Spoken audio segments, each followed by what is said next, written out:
The latest. Thank you for your love and support. I appreciate you all. Today, the world is reacting to a nuclear bomb dropped at the UN. Ghana President John Dramani Mahama stood before the global stage and spoke a truth that has been silenced for centuries. Every African hearing these words from the President of Ghana will be so proud because this is exactly what it is. He didn't call them workers. He called them human beings trafficked and enslaved.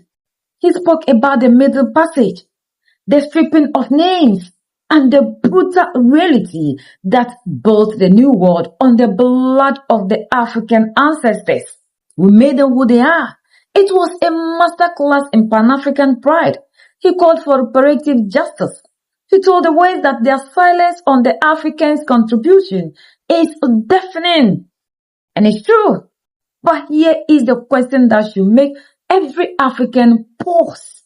How can a nation produce such powerful words about historic change while signing new modern security deals with the same people who fought there?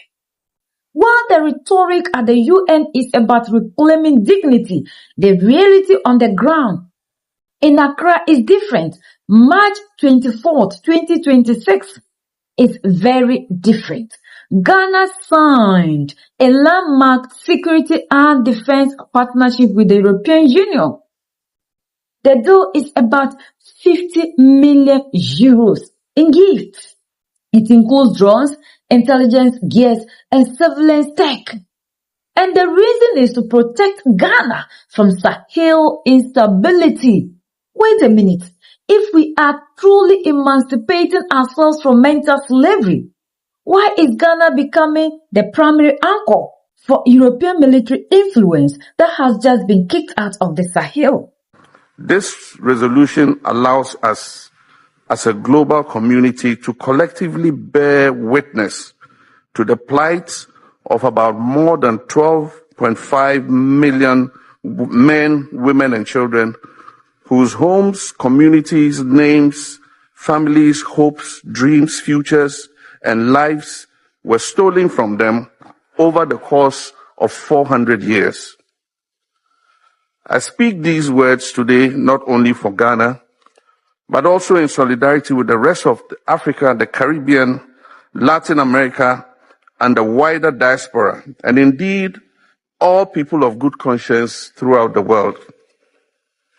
This resolution is a pathway to healing and reparative justice. This resolution is a safeguard against forgetting. Your Excellencies, ladies and gentlemen, violence begins with language. When words are weaponized or to codify abuse, when people are called out of their names, regardless of their state of dress, when slaves were captured, they were always stripped of their clothing while being kept in the dungeons of the fortresses that had been built on the African coast by the European traders. They were forced with their limbs chained and shackled into the hold of cargo ships. They remained naked, packed like sardines during the month-long journey through the Middle Passage. Not all those who were loaded onto the ships survived the voyage. A number of the ships sank with their entire human cargo. Others who fell sick were thrown overboard. And a few who preferred death to captivity voluntarily jumped overboard.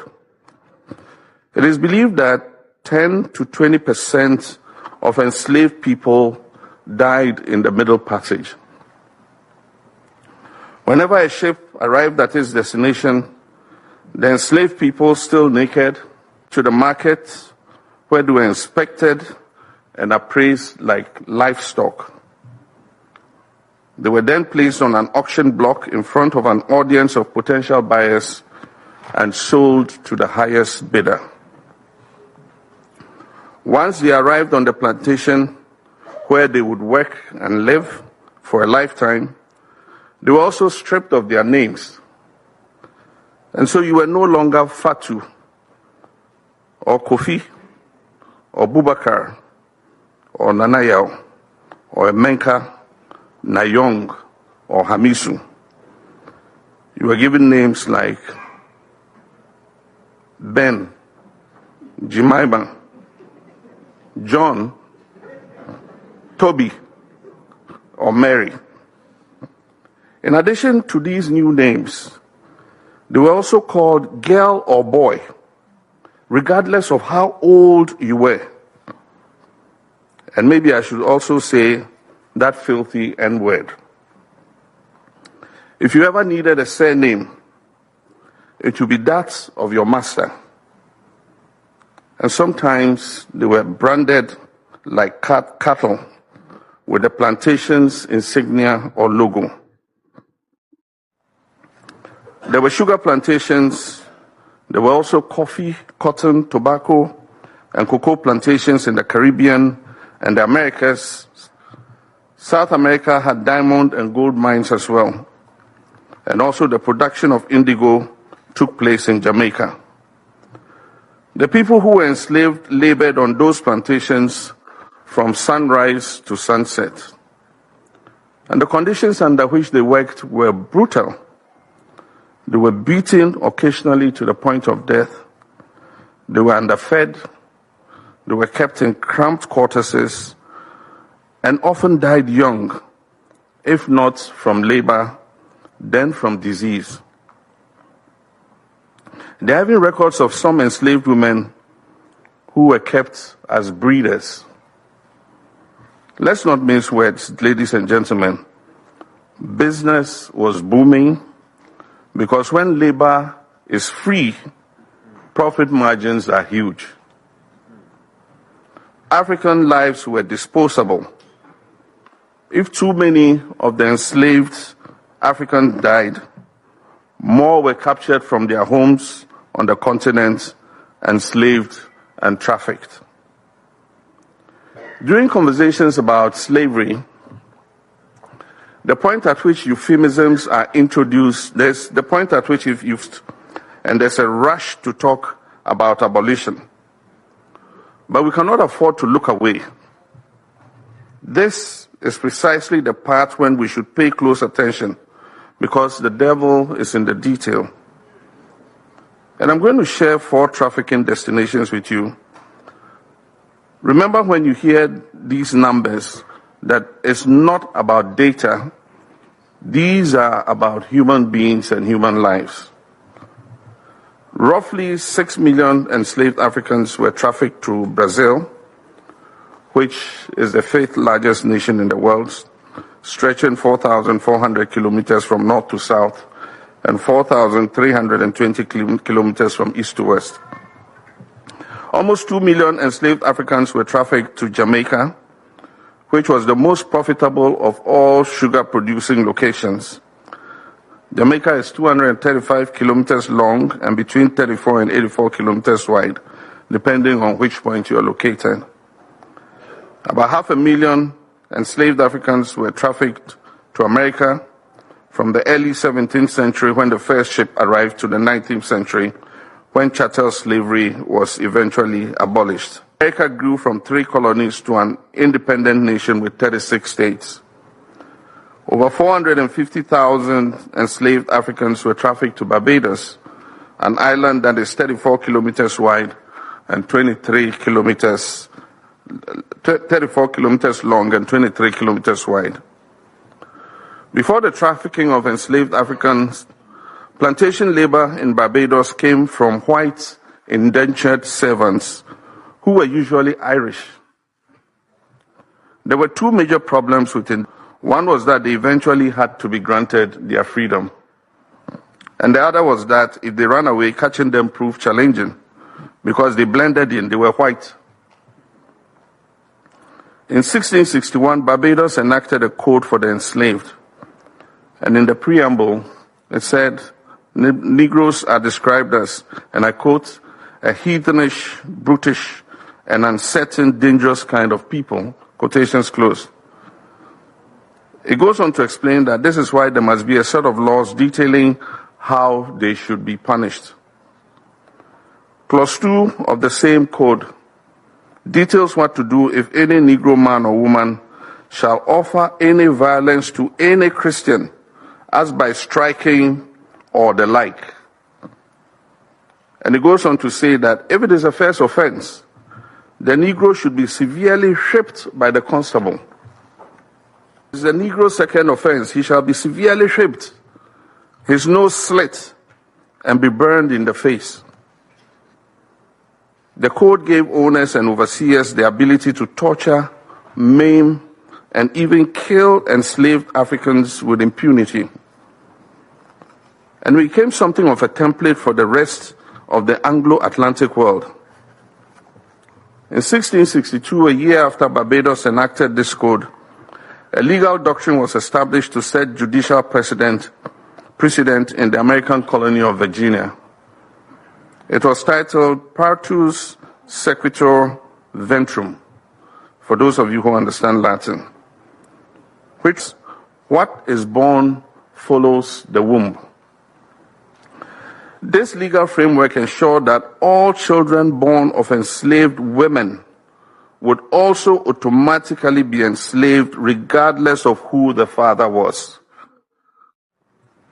And it is important to note that many enslaved were impregnated because they were raped by the plantation owners or their overseers.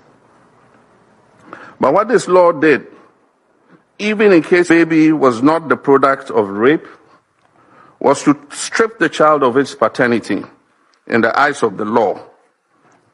That child, as an enslaved person, was property that could be given or sold at its owner's whim. The Americans, including in Brazil. People sometimes try to put a disclaimer on slavery by insisting that you cannot use the social norms of today to judge the actions and events that took place in the past. Well, such people are loud and wrong. Look at the contrast. The Alliance of the Sahel States is doing exactly what Mahama preached. They are reclaiming their humanity by telling Europe, your security failed us. Your presence is no longer required. They are seeking actual freedom. But the same people who are talking about democracy, what do? They have expelled the forces that the UN speech currently identifies as the heirs to colonial projects. Meanwhile, the same people who are preaching democracy, Ghana, the gateway to Africa, is opening the doors. By hosting the EU's new security mission, Ghana is effectively helping Europe maintain its observation deck on the continent. Is this freedom?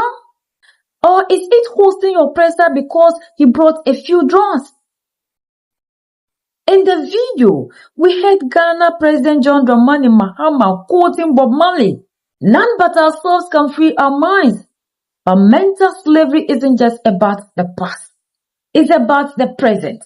It's the belief that Africa cannot defend itself without European assistance. It's the belief that we need a security power from Brussels to manage our borders.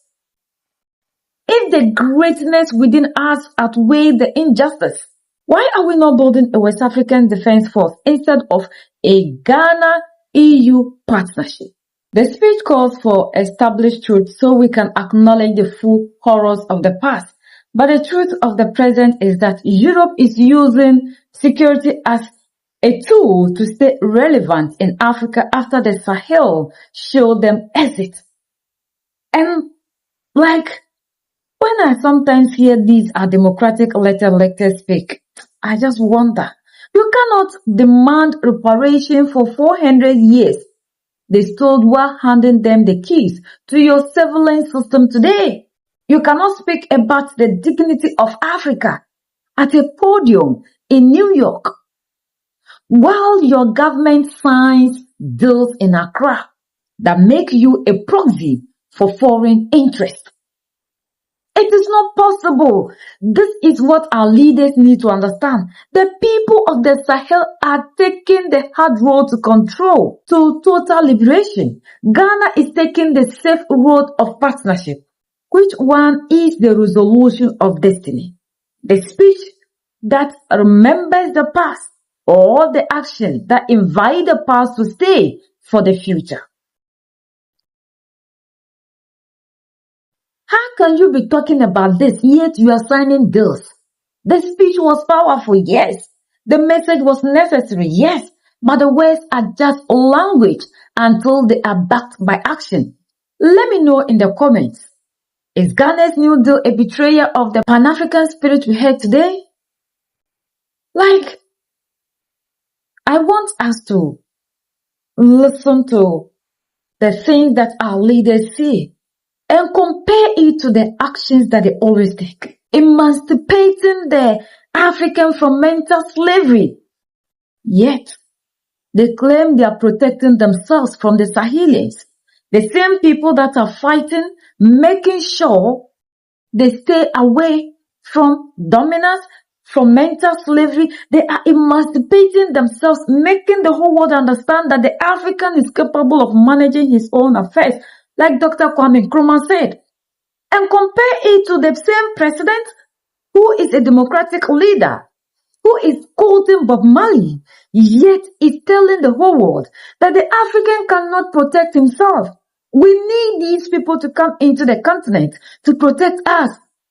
Our freedom, our total liberation depends on the same people that are enslaving us. African youth will hear this and hail the president, yet what he said is remarkable. But the actions are different. Because if you are talking about emancipating ourselves and we are signing deals with the same people that are keeping us in bondage, what have you done? What are your thoughts? We are the only ones that can set ourselves free. United we stand, divided before, and united we keep standing forever and ever. The greatest enemy of the African is mental slavery. So let's decolonize ourselves from mental slavery. Let's keep sharing to educate our brothers and sisters. Together we'll make Africa great for ourselves and the next generations that are going to come. So that's the latest around the world in Africa, West Africa, and in Ghana.